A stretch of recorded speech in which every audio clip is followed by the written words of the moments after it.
In the shadows of New York's underworld, silence is the only currency that matters, and mercy is usually a death sentence. But on a rainy Tuesday at the Kensington, a waitress named Naomi Carter broke every unwritten rule of the city. She didn't know the trembling 10-year-old boy sitting alone in the corner was Ethan Cole, the sole heir to the most feared crime family on the East Coast. She didn't know the man watching silently from the darkened mezzanine was Nathan Cole, a capo, who hadn't felt a spark of fear or love since the day he buried his wife. When a glass shattered and a drunk patron lunged at the boy, Naomi didn't hesitate. That single split-second decision would ignite a war burn down a city and force the devil himself to their knees. This is the true story of how a waitress saved a wolf cub and found herself claimed by the pack. The rain hammered against the floor-to-ceiling windows of the Kensington, a sound that usually comforted Naomi Carter. Tonight, however, it just sounded like static, matching the buzzing anxiety in her chest. Being a waitress at one of Manhattan's most exclusive restaurants meant invisibility was part of the uniform. You were there to refill wine, clear plates, and never ever make eye contact unless spoken to. Naomi adjusted her apron, her deep brown skin catching the warm light of the chandeliers, her eyes scanning the floor. It was a Tuesday, usually a slow night, but the private dining sector was buzzing. Senator Phillips was in booth 4, and the CEO of a major tech firm was loudly discussing a merger in the center of the room, but Naomi's eyes kept drifting to table 7.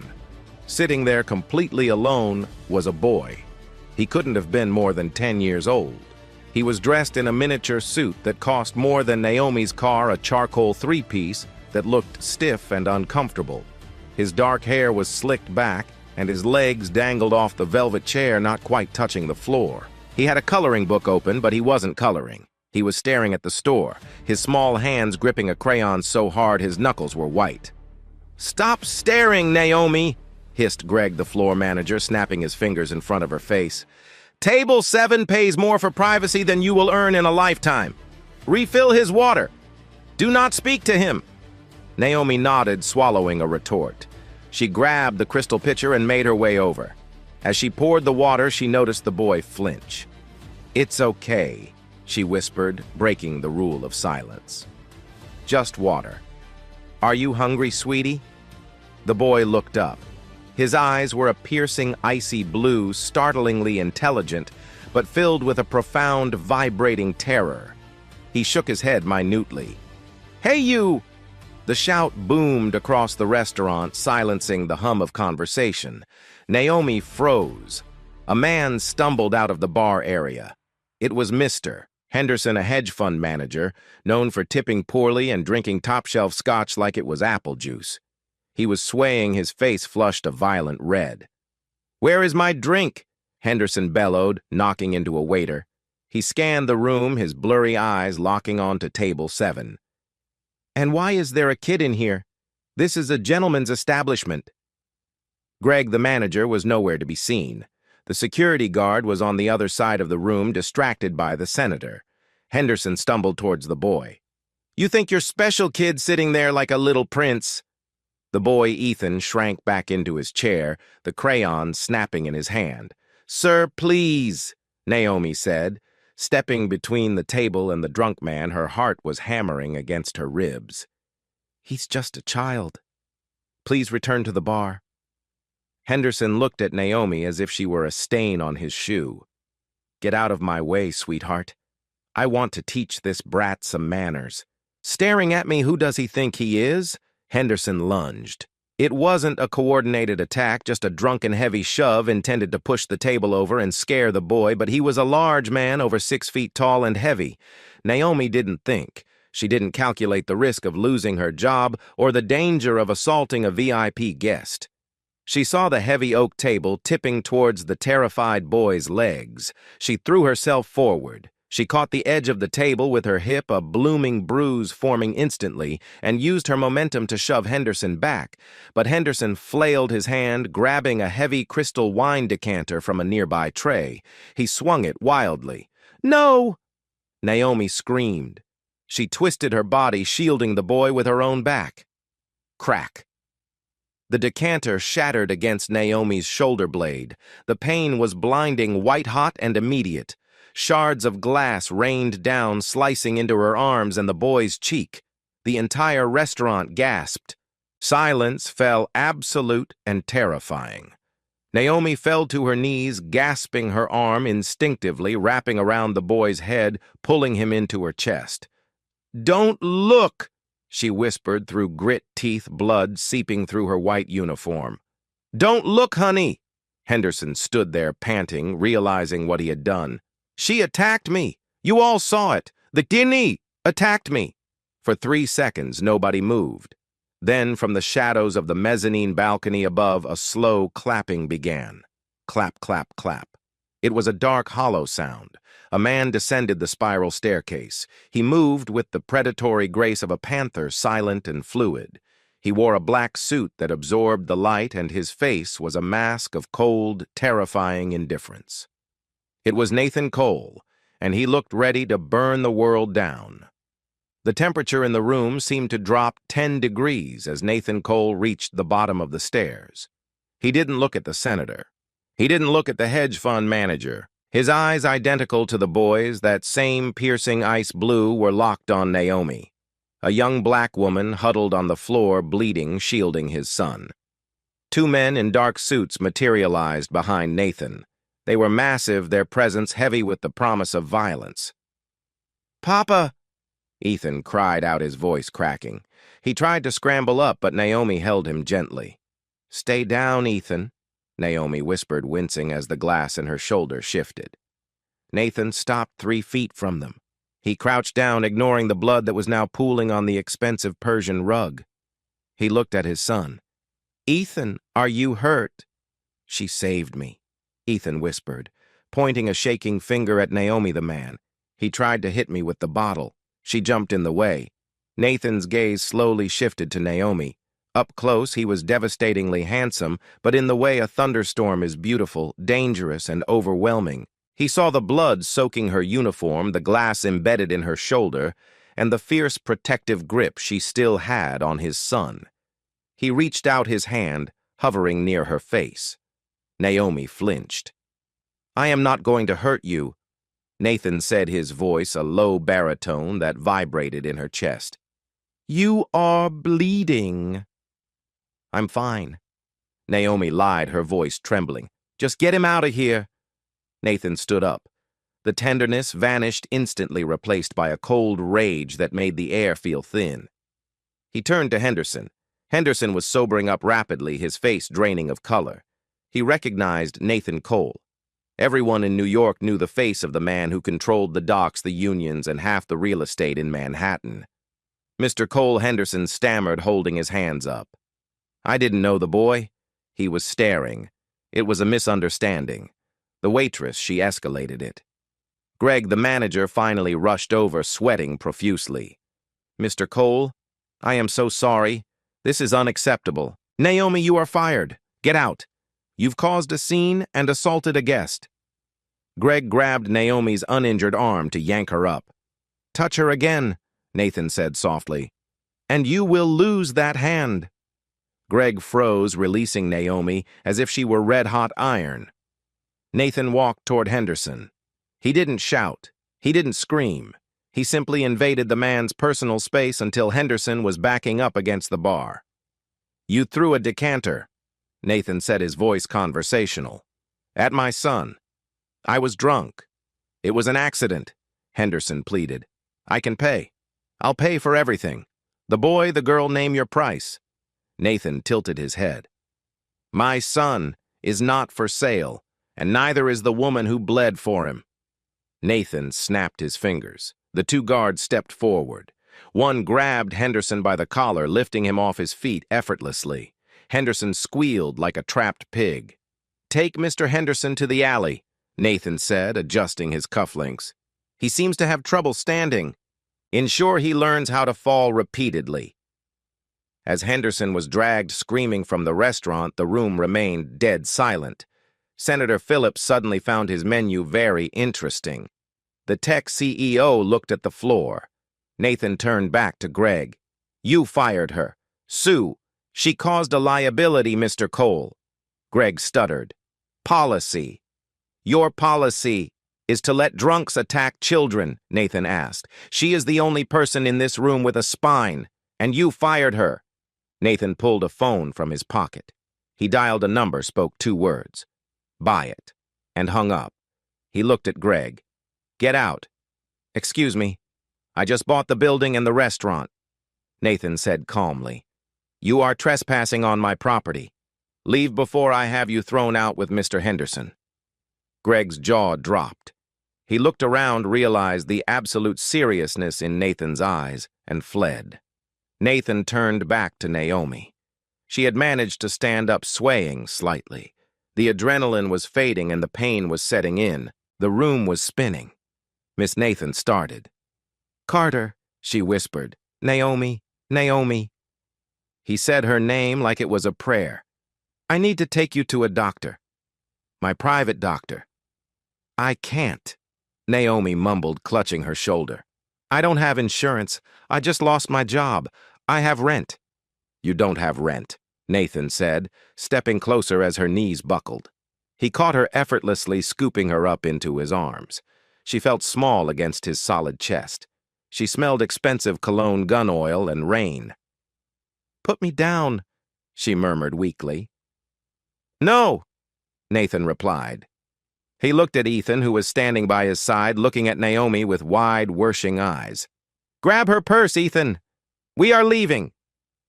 As Nathan carried her out of the restaurant, past the stunned patrons, and into the rainy New York night, Naomi looked up at him. Why? She asked. Nathan looked down, his eyes hard but his grip gentle. Because you protected what is mine, and the Valentis always pay their debts. Naomi's vision blurred. The last thing she heard before the darkness took her was Nathan barking orders at his driver, his voice sharp with a panic he hadn't shown inside. Get the car now. She's losing too much blood.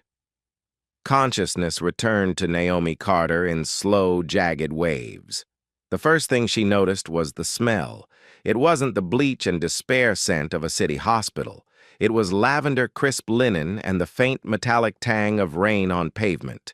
She tried to sit up, but a sharp hot line of pain seared across her right shoulder, pinning her back down. A gasp escaped her lips. Careful, a voice said. It wasn't the deep rumbling baritone of Nathan Cole. It was lighter, clinical, yet kind. Naomi blinked, her eyes open. She was lying in a bed that felt like a cloud in a room that looked more like a 5-star hotel suite than a recovery ward. The walls were a soft cream adorned with abstract art that probably cost more than her college tuition. Floor toe-siling windows revealed a manicured garden bathed in moonlight. She wasn't in New York City anymore, or at least not the part she knew. A man in a white coat stood by the bedside adjusting an IV drip. He had wire-rimmed glasses and a name tag that read, Dr. Elias Thorne. Where am I? Naomi croaked. Her throat felt like sandpaper. You are at the Cole estate in the Hamptons, Dr. Thorne said, gently pouring a glass of water and holding the straw to her lips. I'm Dr. Thorne. I handle the family's private medical needs. You've had quite the night, Miss Carter. 17 stitches in your shoulder, 3 in your forearm, and a mild concussion. Naomi drank greedily, the water soothing her parched throat. Memories flooded back. The restaurant, the drunk man, the boy. Nathan Cole's eyes. The boy, she said, pushing herself up despite the pain. Ethan, is he okay? Dr. Thorne smiled, a genuine expression that softened his features. He is physically fine. He has been sitting outside this door for 4 hours, refusing to move until you woke up.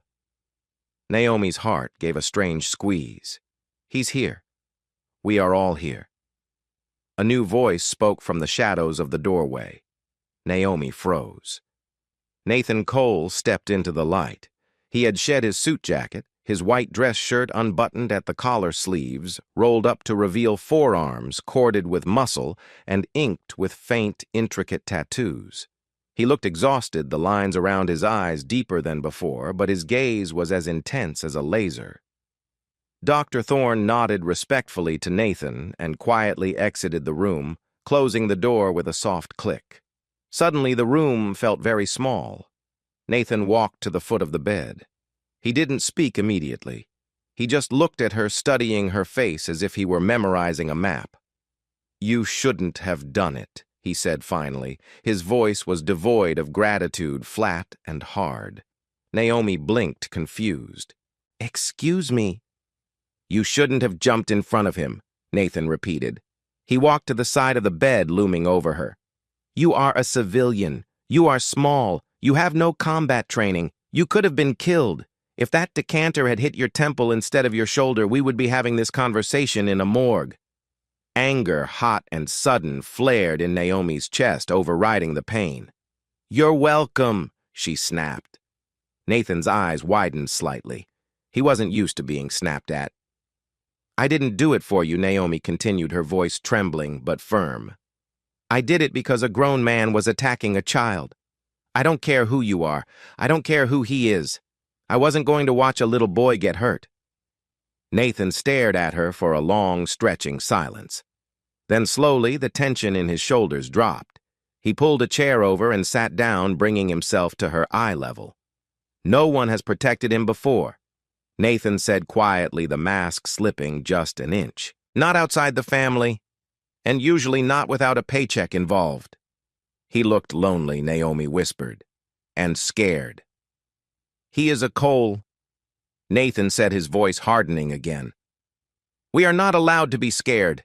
It is a death sentence in our world. He's 10, Nathan," Naomi said, using his first name without thinking. "He's a child, not a soldier." Nathan flinched at the use of his name, his jaw tightening. He reached into his pocket and pulled out a sleek black smartphone. He slid it across the bedside table toward her. "Your phone was destroyed in the fall. I bought you a new one. Your number is transferred. Your rent is paid for the next year. Your student loans." He glanced at a file in his hand for your nursing degree that you had to abandon, paid in full. Naomi stared at him, horror dawning on her. "You investigated me." "I investigate everyone who breathes near my son," Nathan said unapologetically. Naomi Carter, 24 years old. African-American orphan since age 12, foster system survivor, dropped out of nursing school to pay for your grandmother's hospice care until she passed last month. You have no living family, no boyfriend. You live in a studio apartment in Queens with a broken radiator. He stood up, regaining his distance. "You are paid in full for your service, Miss Carter. The car will take you home in the morning." It was a dismissal, a transaction. He was buying her heroism so he wouldn't have to owe her anything. The realization stung more than the stitches. "I didn't do it for money," Naomi said, turning her head away. "I don't want your money." "Everyone wants money," Nathan said cynically. "I want to see Ethan," she said. "No, he's waiting outside." "He gets attached too easily," Nathan said, his voice rough. "His mother. She died 3 years ago. Since then, he hasn't spoken a word to a stranger.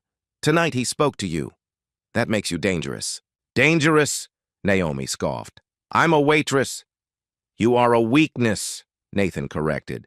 "If my enemies see that he cares for you, they will use you to get to him. It is better for you to leave.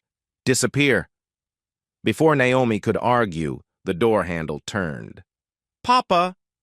A small voice came from the crack. Nathan sighed, closing his eyes for a brief second, showing a rare moment of defeat. "Ethan, I told you to go to bed." The door pushed open. Ethan stood there, still in his little suit, though the tie was gone. He was clutching the coloring book from the restaurant. He looked at Nathan, then at Naomi.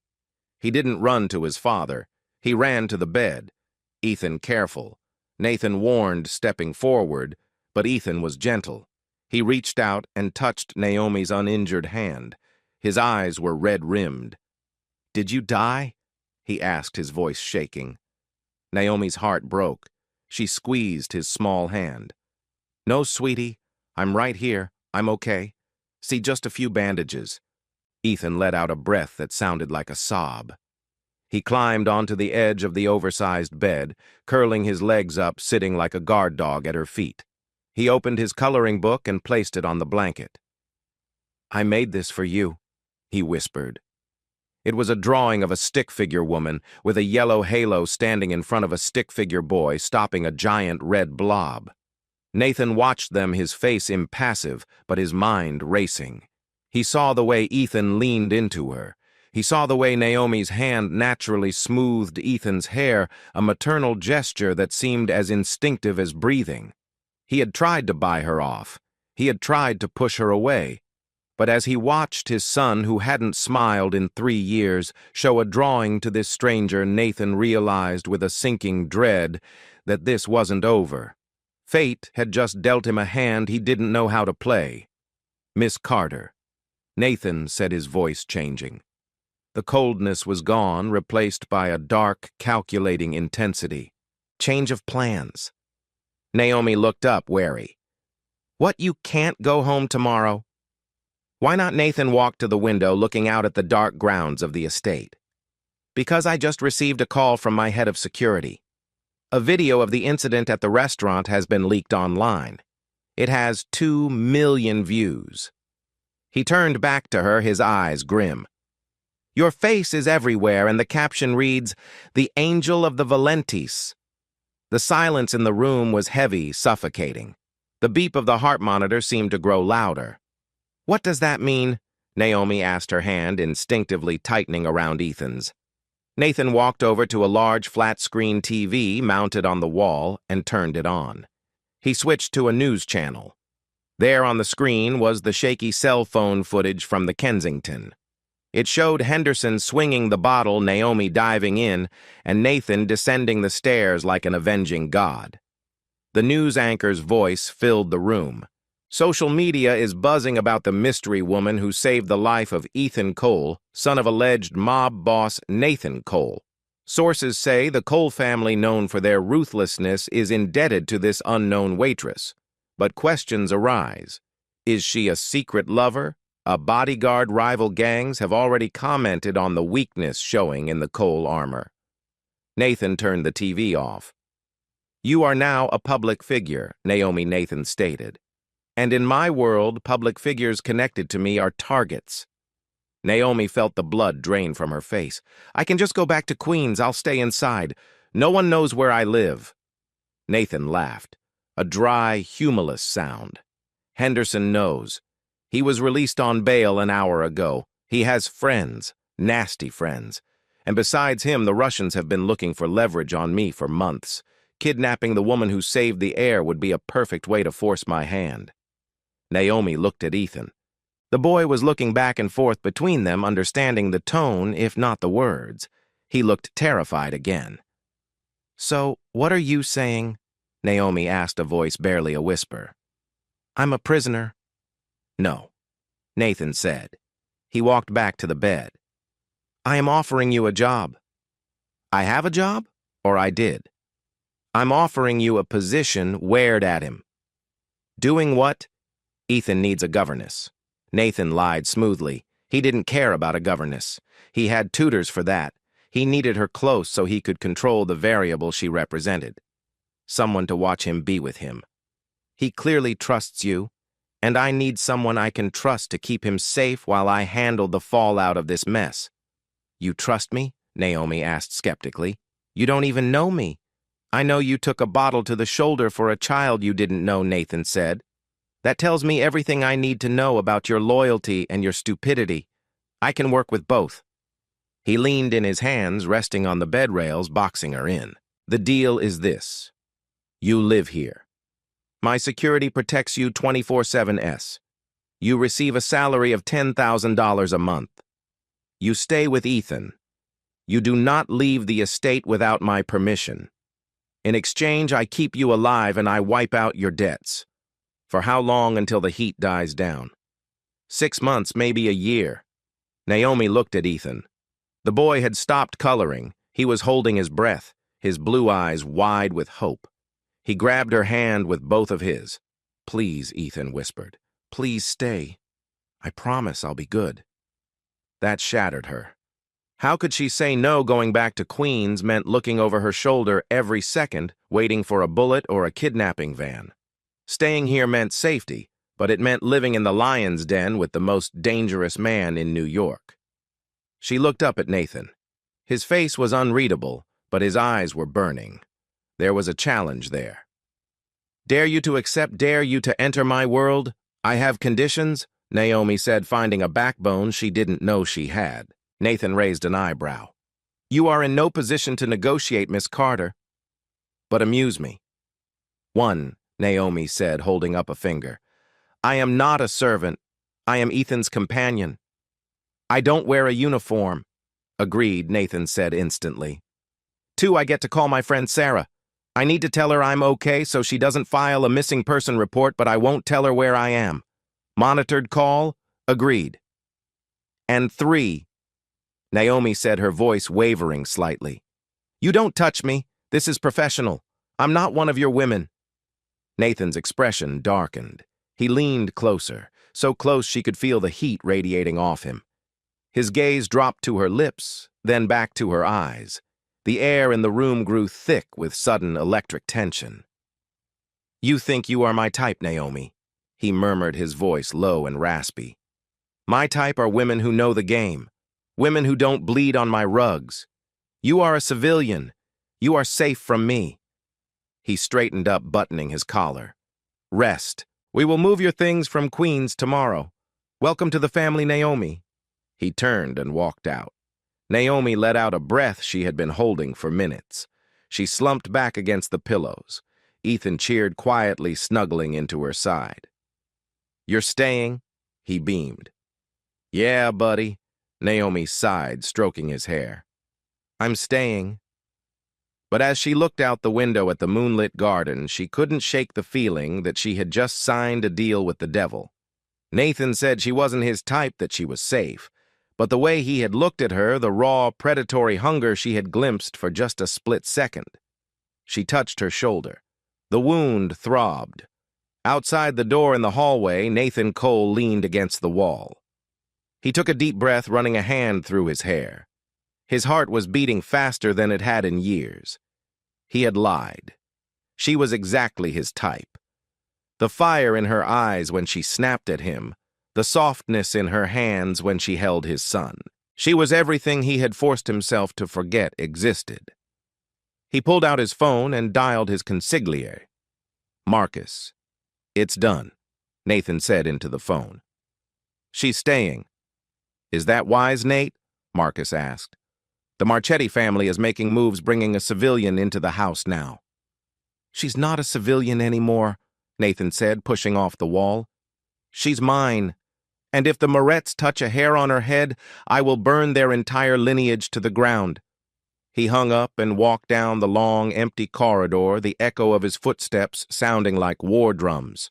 The waitress had saved the wolf cub, but now she was trapped in the den with the alpha, and Nathan wasn't sure who was in more danger, her or him.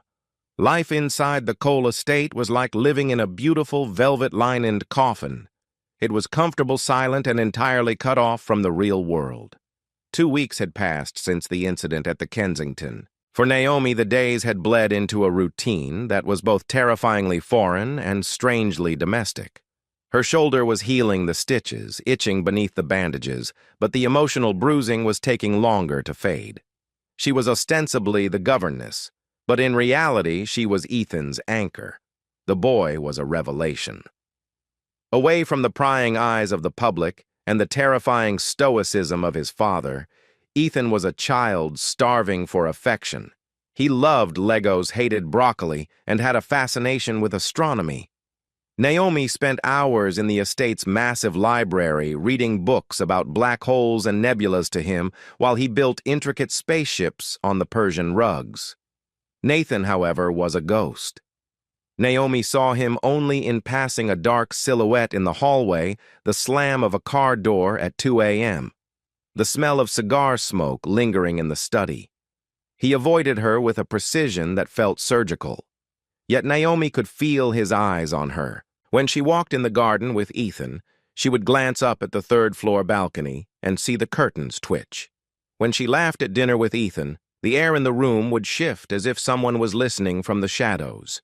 It was a Tuesday evening, raining again, when the fragile peace was shattered. Naomi was in the kitchen helping the elderly cook Maria prepare hot chocolate. It was the one place in the house that felt normal.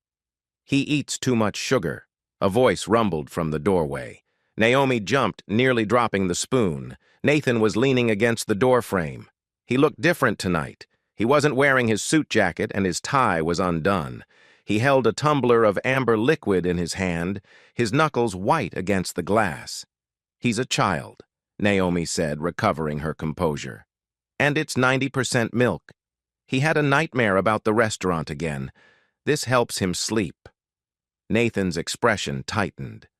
He walked into the kitchen, the room suddenly feeling too small. He placed his glass on the marble island. "He talks to you about it?" Nathan asked, his voice low. "The nightmare?" "Yes, he never talks to me." "You're his father, Nathan. But you're also you," Naomi said softly. "He thinks he has to be strong for you. He thinks if he cries, he's failing you." Nathan looked down at the swirling liquid in his glass. "He is a coal. If he is weak, the world will eat him alive. I am trying to toughen him up." "He's 10, Naomi argued, stepping closer. "He doesn't need to be tough. He needs to know he's safe. There is a difference between being a soldier and being a survivor. You're raising a soldier. I'm trying to help him survive being a kid." Nathan looked up, his eyes locking onto hers. The intensity of his gaze pinned her to the spot. "And who taught you that?" "The survivor part." "Life," Naomi answered simply. "The foster system isn't so different from your world. You keep your head down. You don't make noise, and you pray the monsters don't notice you." Nathan reached out his hand, brushing a stray lock of hair behind her ear. His fingers were rough, calloused from violence, but his touch was shockingly gentle. Naomi's breath hitched. She didn't pull away. "You are not invisible anymore, Naomi," he murmured. "The monsters have noticed you." Before the moment could deepen, the front intercom buzzed loudly, echoing through the house. Nathan pulled back instantly, the mask of the dawn slamming back into place. He tapped his earpiece. "Talk to me." Naomi watched as Nathan's face went from neutral to a mask of pure, unadulterated fury. "Stay here," he ordered Naomi, his voice like ice. "Do not leave this kitchen." He turned and strode towards the main hall. Naomi, ignoring his order, followed him to the foyer, hiding behind a pillar. The head of security, a massive man named Russo, was holding a package. It was a simple brown box wrapped in twine. It had been left at the main gate. "Bomb squad cleared it, boss," Russo said, his face pale. "But you need to see what's inside." Nathan opened the box. Naomi leaned forward, straining to see.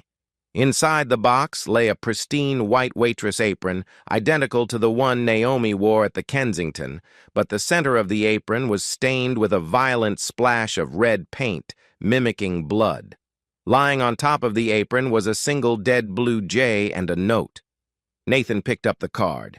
He read it, his hand trembling with rage.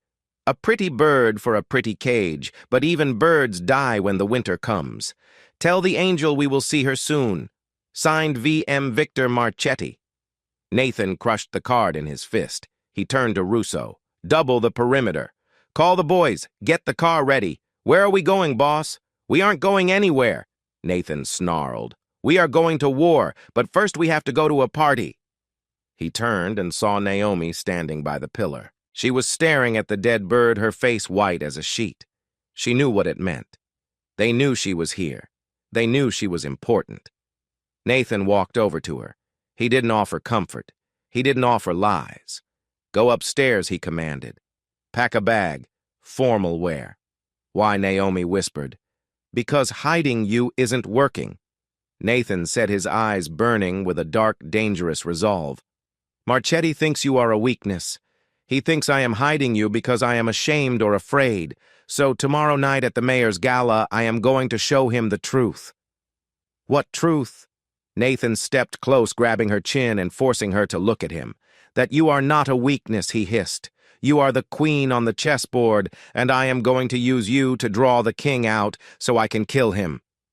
The Pierre Hotel ballroom was a sea of diamonds, black ties, and fake smiles. It was the annual charity gala for the NYPD, the irony of which was not lost on Naomi. The room was filled with politicians, judges, celebrities, and the men who secretly owned them all. Naomi stood at the top of the grand staircase, her hand trembling slightly on Nathan's arm. She looked unrecognizable. The simple waitress from Queens was gone. In her place stood a vision of dangerous elegance. Nathan had chosen the dress himself, a floor-length gown of deep blood-red silk that clung to her curves like a second skin, the crimson striking against her dark skin. It had a slit that went up to her thigh and a back that plunged dangerously low. Around her neck hung a diamond necklace that was cold against her skin. "Breathe," Nathan whispered in her ear. His hand was warm and firm on the small of her back. "If you look scared, they will smell blood. You own this room. You are with me." "I feel like bait," Naomi muttered, forcing a smile for the photographers flashing below. "You are bait," Nathan admitted. "But I am the trap." They descended the stairs. The room quieted. All eyes turned to Nathan Cole and the mystery woman on his arm, the Angel of the Coles. The rumors had been flying for weeks, but seeing her here wearing the Cole family diamonds confirmed everything. Nathan navigated the crowd with the ease of a shark swimming through a school of fish. He introduced Naomi to senators and judges, his hand never leaving her waist. He was marking his territory. "Mr. Cole." A greasy voice oozed from behind them. Nathan stiffened. He turned slowly. Standing there was a man who looked like a caricature of a mobster, but with eyes that were dead and soulless. He was shorter than Nathan, wider, with a smile that showed too many teeth. "Victor Marchetti, the man who sent the dead bird." "Victor!" Nathan nodded, his face a mask of polite indifference. "I didn't know they let rats into the pier." Victor laughed. A wet hacking sound. Always a joker, Nate. And this Victor's eyes ran over Naomi, lingering on her chest in a way that made her skin crawl. "This must be the famous Naomi the waitress who plays hero."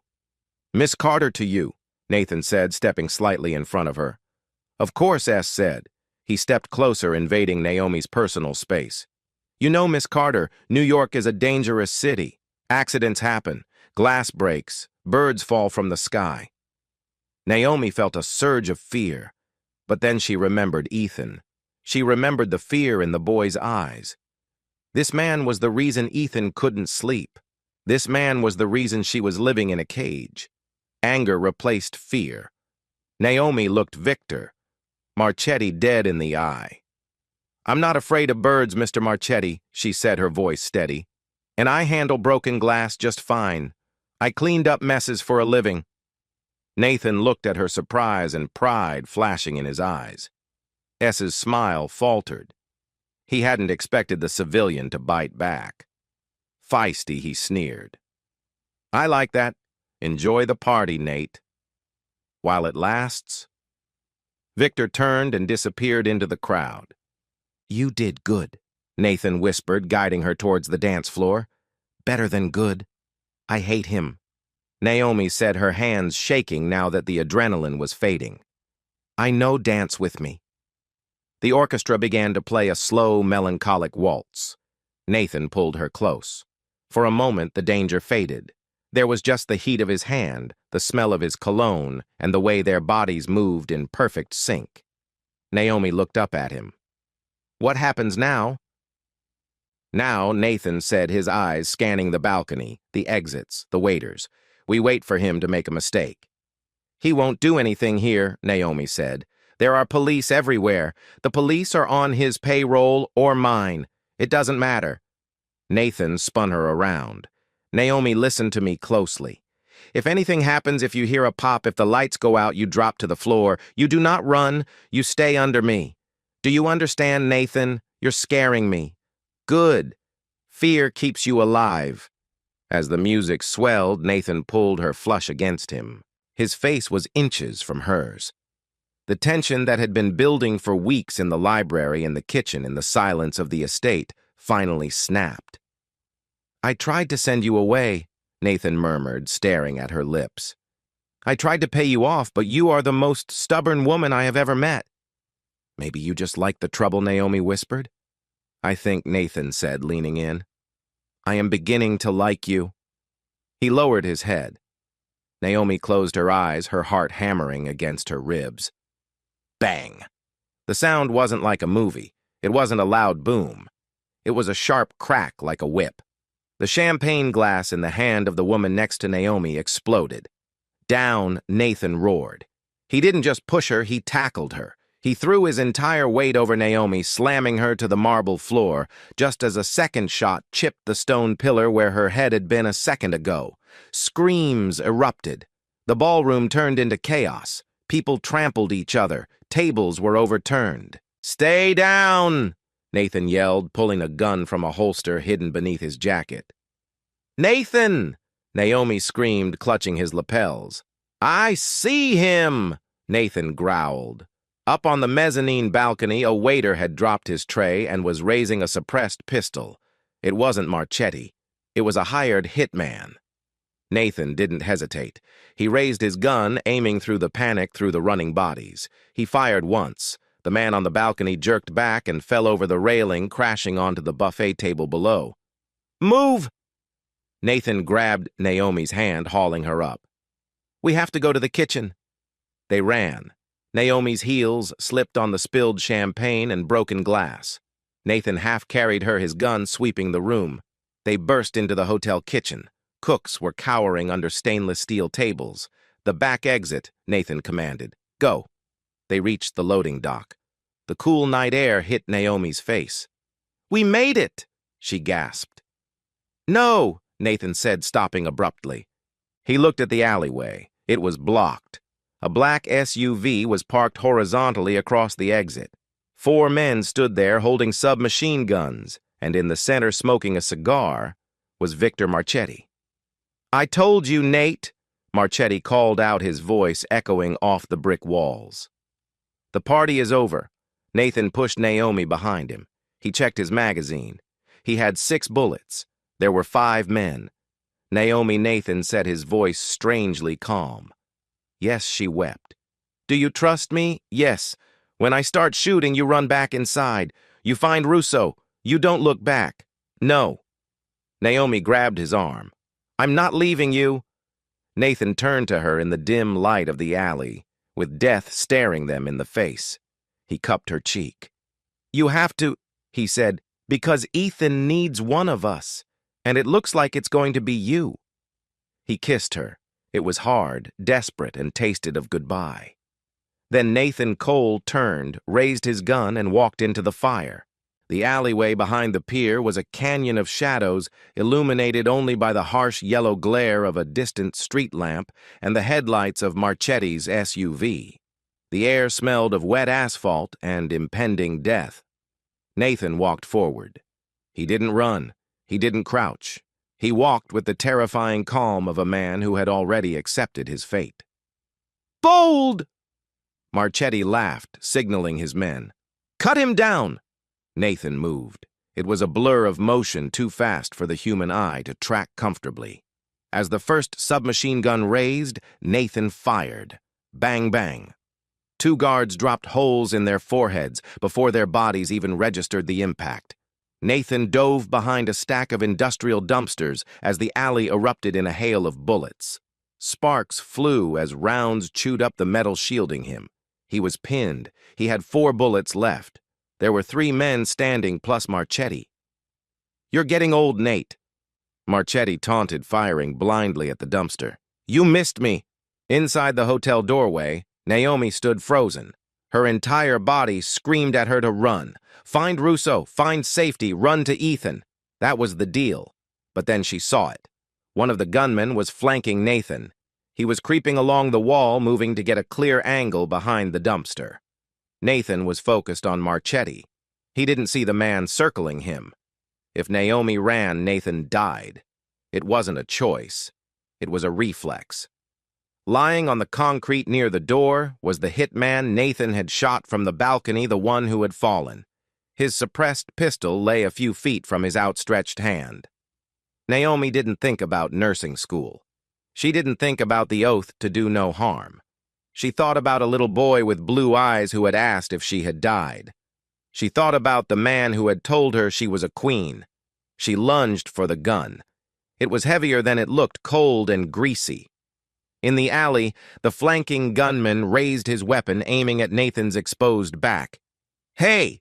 Naomi screamed. The gunman turned surprised to see the girl in the red dress standing there. Naomi squeezed the trigger. She didn't aim. She just pointed and prayed. The gun kicked hard, bruising her wrist. The bullet went wide, shattering a brick near the gunman's head. But it was enough. The gunman flinched, distracted. Nathan heard the shot. He heard her voice. She didn't run. "Naomi, get down." Nathan roared. He used the split second of distraction. He rolled out from cover, exposing himself to fire. He double-tapped the flanking gunman. Bang, bang. The man fell. Nathan spun towards the SUV, firing his last 2 rounds. One hit the driver, who slumped over the horn. The blaring sound of the horn filled the alley, a constant, deafening scream, but the chamber clicked empty. Marchetti stood 10 feet away. He realized Nathan was out of ammo. A cruel, triumphant grin split his face.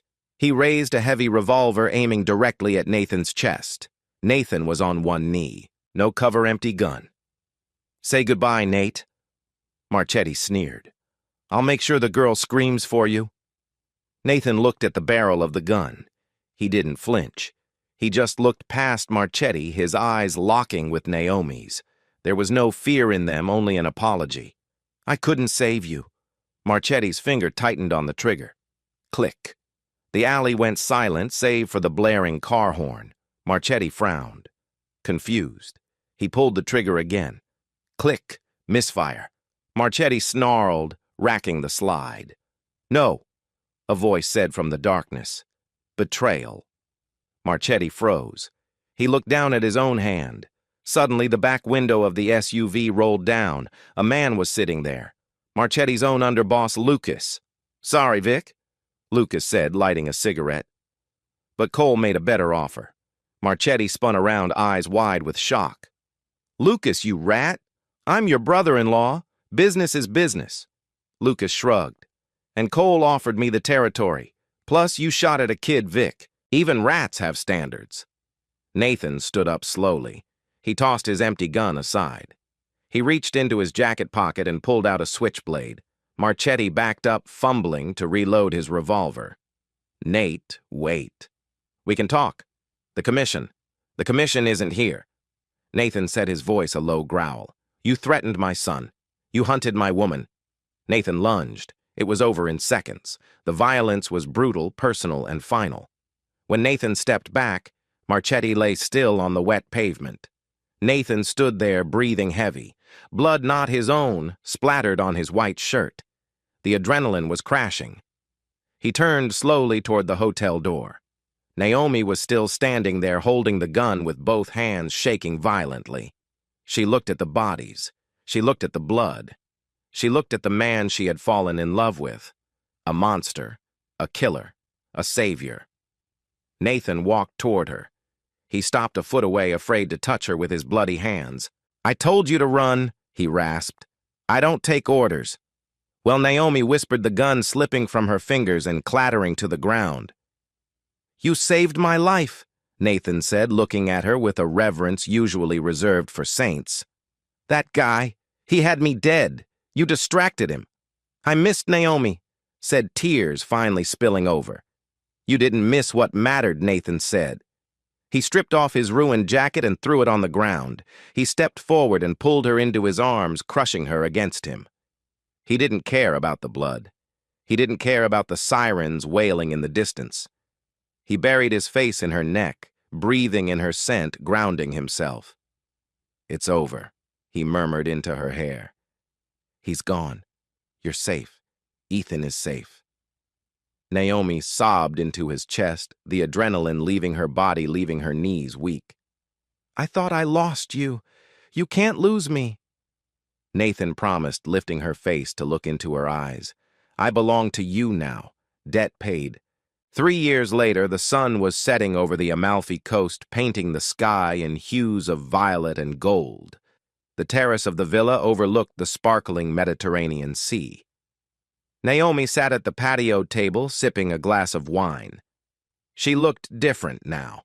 The haunted look in her eyes was gone, replaced by a quiet confidence.